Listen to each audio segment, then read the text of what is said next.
الحمدللہ رب العالمین والعاقبۃ للمتقین والصلاۃ والسلام علی سید المرسلین اما بعد بسم اللہ الرحمن الرحیم۔ معزز سامعین و ناظرین، السلام علیکم ورحمۃ اللہ وبرکاتہ۔ امید ہے کہ آپ اللہ تعالیٰ کے فضل و کرم سے خیر و عافیت سے ہوں گے۔ آپ نے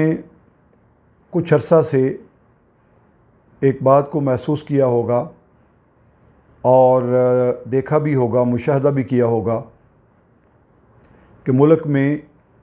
ایک فرقہ بازی کی فضا ڈیولپ کی جا رہی ہے اور ہر مسلک کا لوگ اپنا اس میں حصہ ڈال رہے ہیں، اور یہ ایک تفرقہ بازی کا ملک میں گھناؤنا کھیل شروع ہو چکا ہے۔ عام آدمی جو پرامن بھی ہے اور صاف ذہن کا مالک بھی ہے، وہ اس سچویشن سے بہت حد تک وہ مضطرب ہے اور اس کی بے چینی میں دن بدن اضافہ بھی ہو رہا ہے۔ یہ ہماری بدقسمتی ہے کہ ہم نے اپنی سوچ اور فکر کو اور خود ساختہ عقائد کو دوسروں پر مسلط کرنے کے لیے اور منوانے کے لیے ہم نے ان پاکیزہ نفوس قدسیہ اور مبارک ہستیوں کو ڈھال بنا لیا ہے کہ جن کا اللہ تعالیٰ اور اللہ کے رسول علیہ الصلاۃ والسلام ان کی تعریف کرتے ہیں، اور قرآن پاک میں متعدد آیات کریمہ ان کی شان میں نازل ہوئیں اور کثیر احادیث مبارکہ ان کی شان میں ہیں، لیکن ہمیں کسی چیز کا کوئی احساس نہیں ہو رہا، اور ہم ایک ایسے کھیل میں ملوث ہو چکے ہیں جس سے ملک کی سالمیت کو بھی خطرہ ہے اور امت کی وحدت کو بھی اس سے خطرات لاحق ہیں۔ ہم خود ہی ایک غلط قدم اٹھا کر تو اپنے سر کا بوجھ اتارنے کے لیے یا لوگوں کو دھوکہ دینے کے لیے ہم فوری طور پر اس کا الزام دوسروں پر لگا دیتے ہیں کہ یہ غیر ملکی طاقتوں کا کیا دھرا ہے۔ کم از کم اگر غیر ملکی طاقتوں کا کیا دھرا ہے، یا انہوں نے کوئی فرقہ بندی کی یا نقص امن عامہ کی کوئی بساط بچھائی ہے، یا کوئی انہوں نے اپنا نیٹ ورک تیار کیا ہے، تو کم از کم میں سمجھوں کہ میں تو اپنی حد تک اس نیٹ ورک کا اعلی کار نہ بنوں، یہ تو میرے بس میں ہے، اور میں اس میں اپنا ایک گھناؤنا کھیل میں حصہ نہ ڈالوں، یہ تو میرے بس میں ہے۔ لیکن افسوس کا مقام یہ ہے کہ کوئی یہ بات سوچ نہیں رہا، اور ہر طرف سے بھرپور طریقے سے اس میں حصہ ڈالا جا رہا ہے، اور پھر پریس کانفرنس کر کے یہ باور کرایا جا رہا ہے کہ یہ غیر ملکی طاقتوں کی سازش ہے۔ غیر ملکی طاقتوں کی سازش ہوتی ہے، اس سے تو قطعی انکار نہیں ہے، اس لیے کہ دنیا کے مختلف حصوں میں، علاقوں میں، ملکوں میں یہ کھیل کھیلا گیا ہے اور ان کی تباہی اور بربادی کا سامان پیدا کیا گیا ہے۔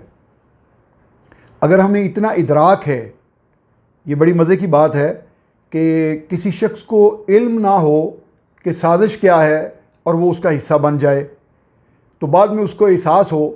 کہ یہ تو معاملہ اور ہے، لیکن ہم خود ہی اس چیز کا اظہار کر رہے ہیں کہ یہ غیر ملکی طاقتوں کی سازش ہے، اور خود ہی ہم اس میں اعلی کار بن رہے ہیں۔ یہ ایک عجیب ہمارا رویہ ہے، ہمارا ایٹیٹیوڈ ہے، جس سے ہمیں بچنا ہے۔ معزز سامعین و ناظرین، میں نے آپ کو یاد ہوگا کہ اپنی ایک ویڈیو ریکارڈنگ میں آپ کو کچھ کازز بتائی تھی کہ یہ فرقہ پرستی کی وجوہات کیا ہیں، اسباب کیا ہیں۔ تو اس میں نے ایک اصطلاح استعمال کی تھی کہ یہ ساری فرقہ پرستی یہ رد عمل کے طور پر، منفی رد عمل کے طور پر رونما ہو رہی ہے۔ آپ کسی مسئلے کو اٹھا کے دیکھ لیں،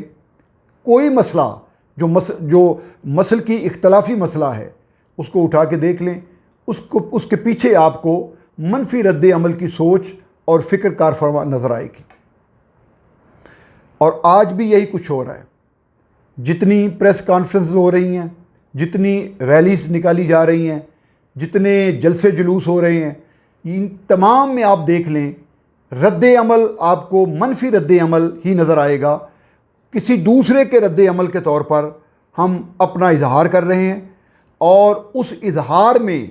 ہم ان شخصیات کو شامل کر رہے ہیں، لا رہے ہیں، اور ان کے پیچھے چھپنے کی کوشش کر رہے ہیں کہ جو سامنے کی شخصیات ہیں ان پر وار کرنا ہے، اور اپنی کچھ شخصیات کو سامنے رکھ کر وار کرنا ہے۔ یہ ہمارا وتیرہ ہے، یہ ہم کھیل گنونا کھیل رہے ہیں۔ معزز سامعین و ناظرین، یہ انتہائی خوفناک رجحان ہے، جس کا انجام جس طرح دوسرے ملکوں میں ہمارے سامنے ہے، اللہ نہ کرے کہ ہمارے ملک میں بھی اس طرح کے حالات پیدا ہو جائے۔ اب میں آپ کو بالاختصار میں ایک انالیسس کر کے بتاتا ہوں مسلک حق کے لیے، اور حق سوچ کی جو فکر ہو سکتی ہے، ہم اس پر آتے ہیں اور ہم خود انالیسس کرتے ہیں کہ بات حق کیا ہے، اور ہم کہیں بھٹک تو نہیں رہے اس رد عمل کی شرارت میں، اس رد عمل کی سیاست میں، اس رد عمل کے اختلافات میں ہم کہیں خود تو نہیں بھٹک رہے۔ آئیں ہم ایک انالیسس کرتے ہیں اور سارے معاملات کو دیکھتے ہیں۔ اللہ تعالیٰ نے قرآن پاک میں اصحاب رسول کی جو شان، مرتبہ اور مقام بیان کیا ہے، وہ مختلف آیات کریمہ اور متعدد آیات کریمہ میں موجود ہے۔ محمد الرسول اللہ والذین معہ اشداء علی الکفار ورحماء بینہم، یہ آیہ مبارکہ اللہ تعالیٰ نے اصحاب رسول کی شان میں بیان کی ہے، اور نسبت دی ہے حضور نبی کریم علیہ الصلوۃ والسلام سے، آپ کا اسم گرامی لے کر، تو آگے ان کے جو اصحاب ہیں، ساتھی ہیں، آگے ان کے اوصاف بیان کیے ہیں، خواص بیان کیے ہیں۔ اسی طرح اللہ تعالیٰ نے المہاجرون والسابقون الاولون، یہ اصطلاح بھی استعمال کی ہے۔ وہ لوگ جنہوں نے ہجرت میں اول کی، اسلام لانے میں اول کی، پہل کی، ان کا مقام اور درجہ بھی اللہ تعالیٰ نے بیان فرمایا ہے۔ رضی اللہ عنہم ورضوا عنہ، یہ بھی ان کی شان میں، اصحاب رسول کی شان میں، اللہ ان سے راضی ہو گیا، وہ اللہ سے راضی ہو گئے۔ اب یہ ساری آیات مبارکہ آپ صلی اللہ علیہ وآلہ وسلم کے اصحاب کی شان میں ہے۔ اب جو بھی میرے نبی علیہ الصلوۃ والسلام کا صحابی ہے، جس کیٹیگری میں وہ فال کر رہا ہے، وہی اس کا مقام اور اس کا مرتبہ ہے۔ ایک بنیادی چیز آپ سمجھ لیں کہ جب ہم گریڈنگ کرتے ہیں کسی کی عظمت شان کی، کسی کے مقام کی، کسی کے مرتبے کی، جب ہم نے گریڈنگ کرنی ہو تو ہمارے پاس فارمولہ کیا ہے، یہ بات سمجھنا اہم ہے، اور سارے مسئلوں کا حل موجود ہے اگر کوئی مثبت سوچ سے اس بات پر غور کرے گا۔ تو ہمارے پاس اصحاب رسول کے فضائل، ان کی افضلیت، ان کے خصائل، ان کے اوصاف، مقام اور مرتبے کی اگر ہم نے گریڈنگ کرنی ہو، اس کا ایک ہی فارمولہ ہے، اور وہ فارمولہ ہے نسبت رسالت مآب صلی اللہ علیہ وآلہ وسلم۔ جس کو حضور سے جتنی نسبت ہے، اتنا اس کا مقام اور مرتبہ اعلیٰ ہے۔ یہ سمپل فارمولہ ہے۔ اگر ہم اس فارمولے کے تحت اگر ہم اصحاب رسول کے مقام و مرتبے کو دیکھیں گے تو میرا نہیں خیال کہ ہمیں کسی چیز میں کوئی اشکال پیدا ہوگا یا اشتباہ پیدا ہوگا یا ہم کسی کا اعلی کار بن جائیں گے۔ یہ سمپل فارمولہ ہے اگر ہم اس کو غور سے دیکھیں۔ ایک مسئلہ ہے خلافت کا، اس پر بڑی لے دے ہے، اور اس پر دکانداروں نے اپنی دکانداری خوب چمکائی ہے، اور امت مسلمہ کو تقسیم کرنے میں اس مسئلے نے کافی کردار ادا کیا ہے۔ اب خلافت کا جو مسئلہ ہے، اگر اس کو دیکھا جائے تو حضرت سیدنا ابو بکر صدیق رضی اللہ تعالی عنہ جن حالات میں سقیفہ بنی سعدہ میں آپ کو خلیفہ منتخب کیا گیا، وہ حالات میں ریپیٹ نہیں کرنا چاہتا، وہ سب کے سامنے ہے کہ جو حالات ایک ایمرجنسی کی صورت میں ہو گئے، آپ صلی اللہ علیہ وآلہ وسلم کا جب وصال پاک ہوتا ہے تو اس وقت جب یہ خبر ملی کہ سقیفہ بنی سعدہ میں کچھ لوگ بیٹھے ہیں اور وہ خلافت پر کچھ گفتگو کر رہے ہیں، تو سیدنا ابوبکر صدیق اور سیدنا عمر فاروق رضی اللہ تعالی عنہما وہاں تشریف لے گئے۔ پھر آگے جو بات چیت ہوئی، جو ڈبیٹ ہوئی، جو ڈسکشن ہوئی، جو کراس کویسچننگ ہوئی، جو پرپوزل سامنے آئیں، ان تمام کا لب لباب یہ ہے کہ وہاں پر سیدنا ابوبکر صدیق رضی اللہ تعالی عنہ کو خلیفہ منتخب کر لیا گیا۔ اب یہ اصحاب رسول کی ایک دانش مندی میں سمجھتا ہوں کہ انہوں نے ریاست مدینہ کے اس منصب کو خالی نہیں رہنے دیا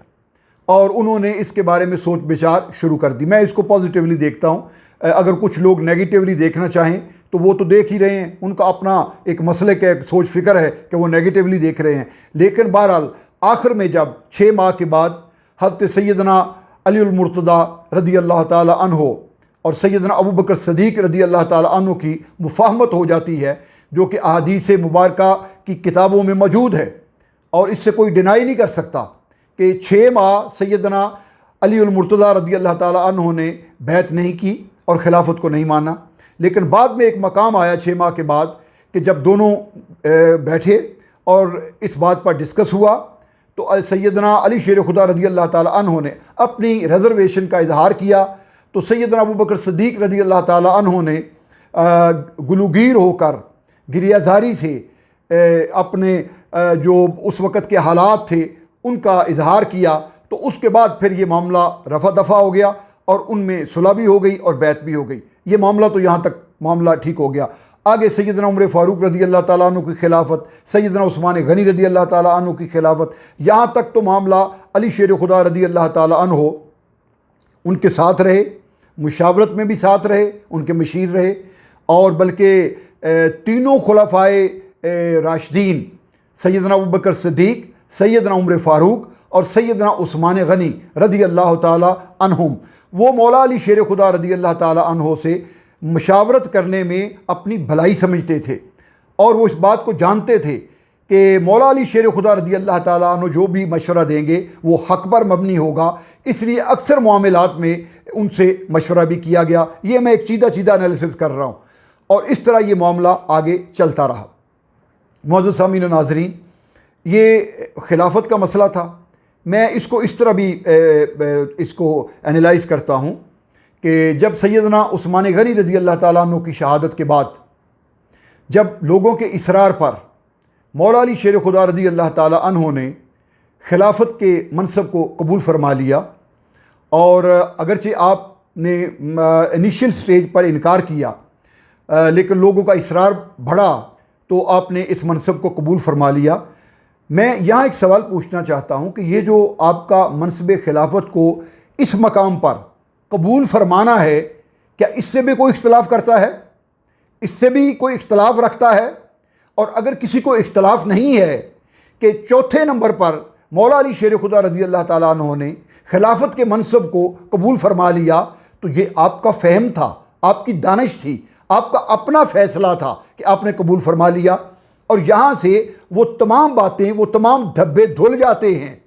کہ آپ خلافت کے پہلے حقدار تھے۔ یہ آپ پر صرف الزام نہیں ہے، دشمنی بھی ہے کہ آپ امیدوار خلافت تھے، حقدار خلافت تھے۔ تو یہاں ایک چھوٹا سا سوال پیدا ہوتا ہے کہ اگر آپ حقدار خلافت تھے، پہلے نمبر پر آپ امیدوار خلافت تھے، تو پھر حق پر ہونے کے باوجود بھی آپ نے کلمہ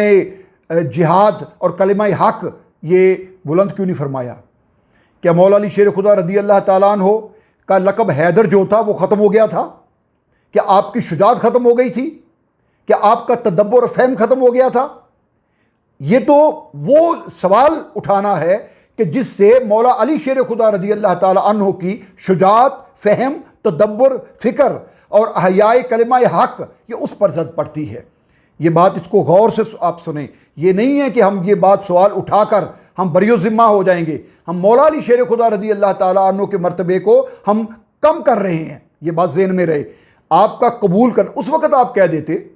کہ چونکہ میں تو اول نمبر پر حقدار تھا اور امیدوار تھا، تو آپ لوگوں نے اگر مجھے نہیں بنایا تو اب چوتھے نمبر پر میں کیوں بن جاؤں؟ آپ کا انکار، آپ قطعی طور پر اس کو قبول نہ فرماتے، لیکن آپ کا قبول فرمانا اس بات کی بین دلیل ہے کہ آپ پر جو امیدوار خلافت کا جو الزام لگایا جاتا ہے اور دھبا لگایا جاتا ہے، آپ کو علم ہونا چاہیے معزز سامعین و ناظرین کہ اسلامی شریعت میں کسی منصب پر، کسی عہدے کے لیے اپنے آپ کو پیش کرنا یا اہل سمجھنا اور لوگوں کے سامنے اپنی پروموشن کرنی، یہ حرام ہے شریعت میں۔ کیا کسی ایسے فعل کا ارتکاب مولا علی شیر خدا رضی اللہ تعالیٰ عنہ سے کیا جا سکتا ہے کہ جو شریعت میں حرام ہو؟ اس لیے یہ تمام باتیں یہ لغو ہیں، بے بنیاد ہیں، ان کا کوئی مقصد نہیں ہے سوائے تفرقہ بازی کے۔ جہاں آپ کو اللہ تعالیٰ نے آپ کے لیے منصب رکھا تھا، آپ نے اس کو قبول فرمایا، اور الحمدللہ مولا علی شیر خدا رضی اللہ تعالیٰ عنہ نے اس کو خوب نبھایا بھی اور اپنے فہم اور تدبر سے اس کو چلایا بھی، اور 5.25 سال کی خلافت مولا کائنات ہے۔ اگرچہ آپ کو سکون نہیں لینے دیا گیا، چین نہیں لینے دیا گیا، اور آرام سے آپ کو خلافت کے منصب کو چلانے نہیں دیا گیا، لیکن پھر بھی آپ کا جو قدم، جو سٹیپ آپ نے اٹھایا، وہ ہر سٹیپ اور ہر قدم وہ حق پر مبنی تھا، اور مولا کائنات رضی اللہ تعالی عنہ ہمیشہ ہر مقام پر حق پر تھے۔ ان کا جو موقف جب بھی رہا وہ حق پر تھا۔ یہ ہمارا عقیدہ ہے اور یہی عقیدہ حق ہے۔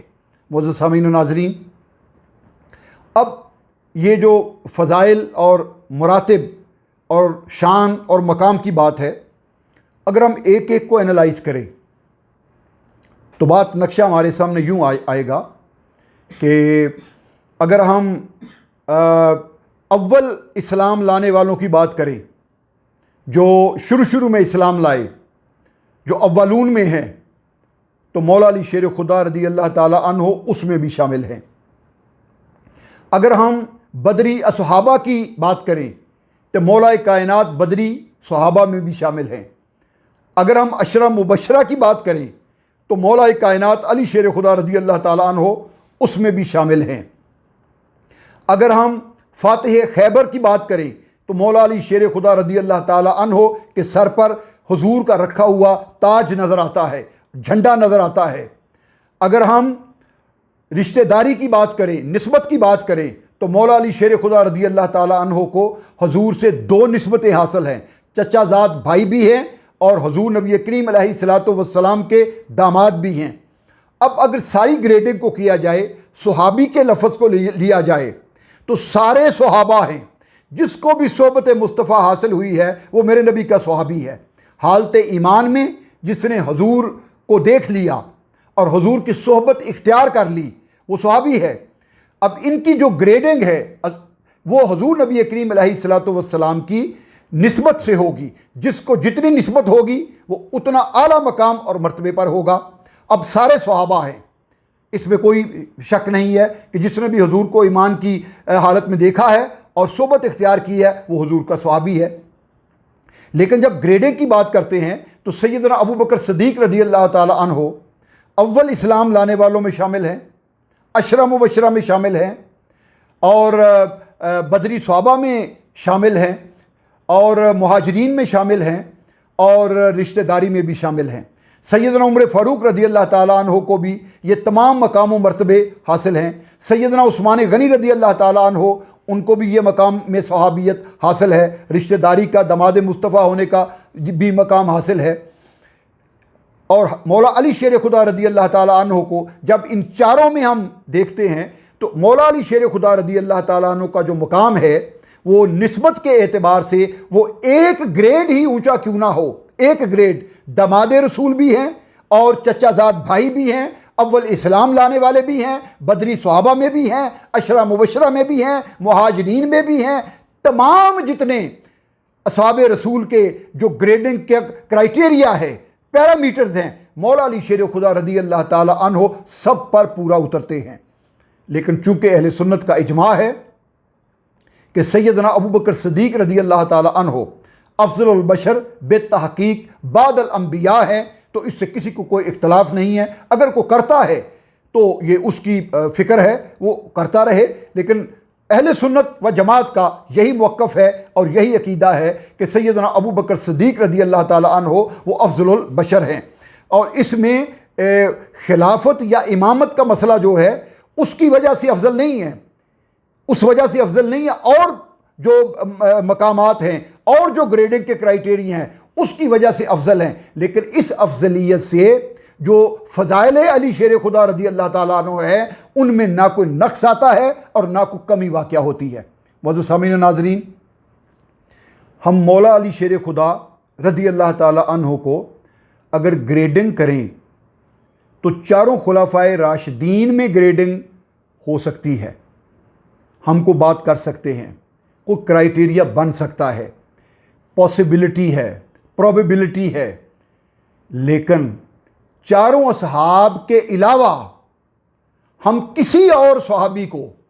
اس کا کوئی بھی مرتبہ ہو، ہم خلفائے راشدین کی گریڈنگ میں ان کو شامل نہیں کر سکتے۔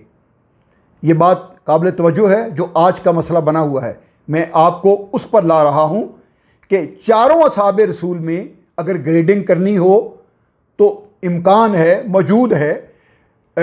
کمی بیشی کے ساتھ ہم بات کر سکتے ہیں، گریڈنگ ہو سکتی ہے، نسبت کا جو کرائیٹیریا ہے اس کو انالائز کیا جا سکتا ہے، لیکن ان چاروں کے علاوہ، ان چاروں کے ساتھ کسی اور کی گریڈنگ کرنا، کسی اور کو شامل کرنا یا متقابل لانا، یہ سراسر ناانصافی ہے اور یہ جہالت ہے اور یہ فرقہ پرستی کی لعنت کو ہوا دینے والی بات ہے۔ اب میں آتا ہوں ڈائریکٹ اس مسئلے پر جو ہو رہا ہے۔ مولا کائنات سیدنا علی شیر خدا رضی اللہ تعالی عنہ کا مقابلہ کیا جا رہا ہے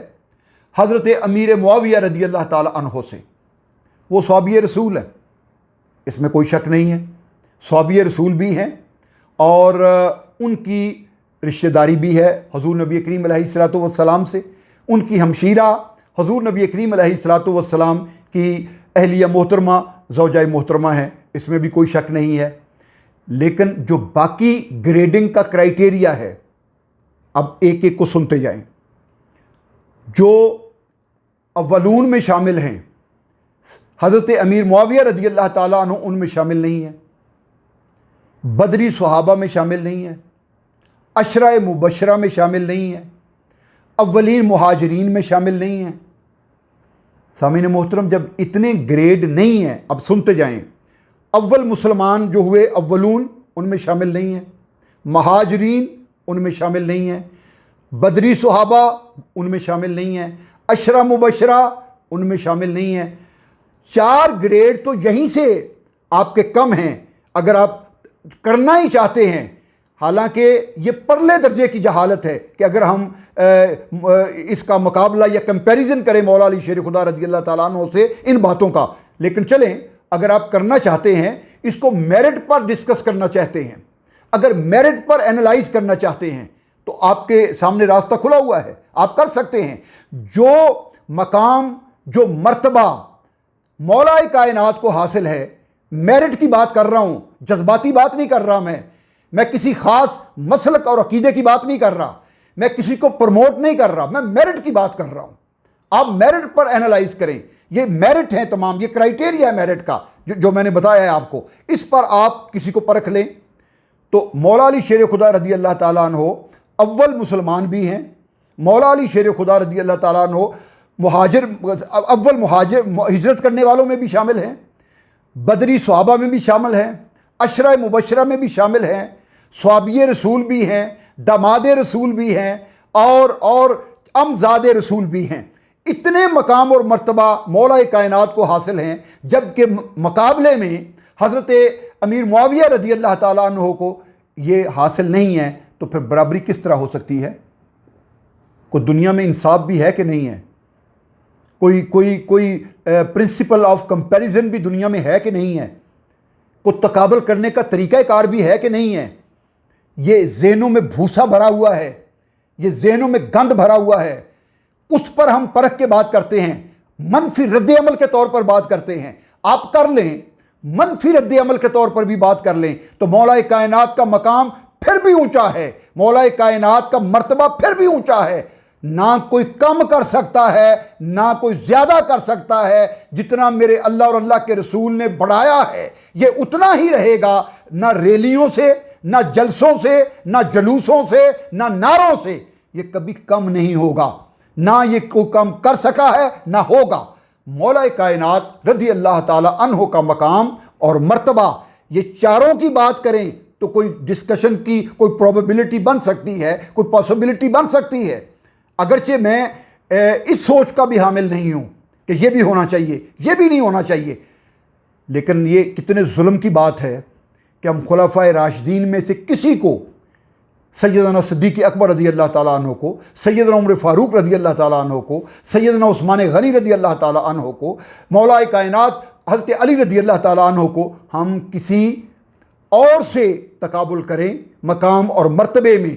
اور رد عمل کے طور پر نعرے لگائیں۔ سامعین محترم، یہ مسلک حق نہیں ہے، اور اگر میں بات اپنی وائنڈ اپ کروں تو وہ اس طرح ہے کہ حق یہ ہے کہ مولا کائنات علی شیر خدا ہر قدم پر حق پر تھے، یہی حق ہے، اس کے علاوہ حق نہیں ہے، حق یہی ہے، حق مولا علی شیر خدا کے ساتھ تھا، مولا علی شیر خدا حق پر تھے، آپ کا ہر قدم حق پر تھا، ہر سٹیپ حق پر تھا، اور آپ حق کی تصویر تھے۔ سامعین محترم، مولا علی شیر خدا کو کسی کے مقابلے میں لانا اور ضد میں آ کر نعرے لگانا، یہ جہالت ہے۔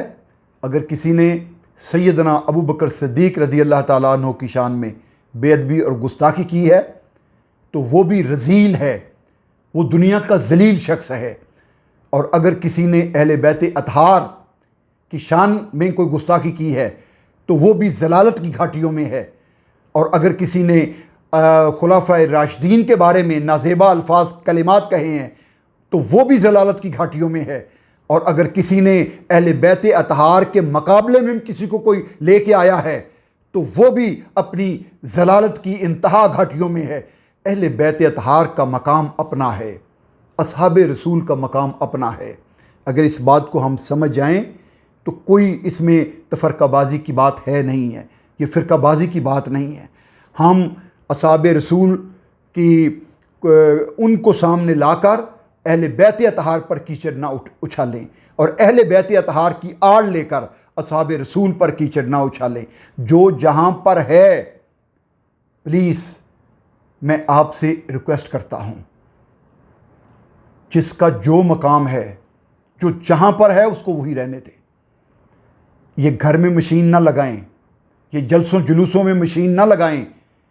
کہ آپ کی مشین کی چرخی ہلے گی تو کسی کا مقام بلند ہو جائے گا، آپ کے کہنے سے نہیں ہوگا۔ اللہ نے فرما دیا ہے جس کا جتنا مقام بلند کرنا ہے وہ ہو چکا ہے، جس کو جو مرتبہ دینا ہے وہ مل چکا ہے۔ آپ نہ کم کر سکتے ہیں نہ زیادہ کر سکتے ہیں، اپنی عاقبت خراب نہ کریں، جواب بھی دینا ہے آخرت میں جا کر۔ اہل بیت کو اہل بیت کے مقام پر رہنے دیں، جتنی ازواج محترمہ ہیں ان کو اپنے مقام پر رہنے دیں، اصحاب رسول کو اپنے مقام پر رہنے دیں، خلفائے راشدین کو اپنے مقام پر رہنے دیں، اصحاب بدر کو اپنے مقام پر رہنے دیں، عشرہ مبشرہ کو ان کے مقام پر رہنے دیں، جو مہاجرین اولون ہیں ان کو اپنے مقام پر رہنے دیں، جو اول مسلمان ہوئے ان کو اپنے مقام پر رہنے دیں، جو فتح مکہ پر مسلمان ہوئے ان کو اپنے مقام پر رہنے دیں، جو رشتہ داری ہے وہ اپنے مقام پر رہنی چاہیے۔ لیکن جو کسی سے غلطی ہوئی ہے، جہاں کسی کے قدم ڈگمگائے ہیں، وہاں پروٹیکشن دینے کی کوشش نہ کریں، عزت کریں، احترام کریں، تعظیم کریں، عزت سے نام لیں، لیکن پروٹیکشن کرتے کرتے آپ دوسرے فریق کو رگیدنا شروع کر دیتے ہیں، اس کی شان کو کم کرنا شروع کر دیتے ہیں۔ یہ بہت بڑی ضلالت ہے، یہ بہت گھٹیا پن ہے۔ میری آپ سے درخواست ہے، تمام علماء کرام سے، تمام مسالک کے اہل تشیعوں سے بھی،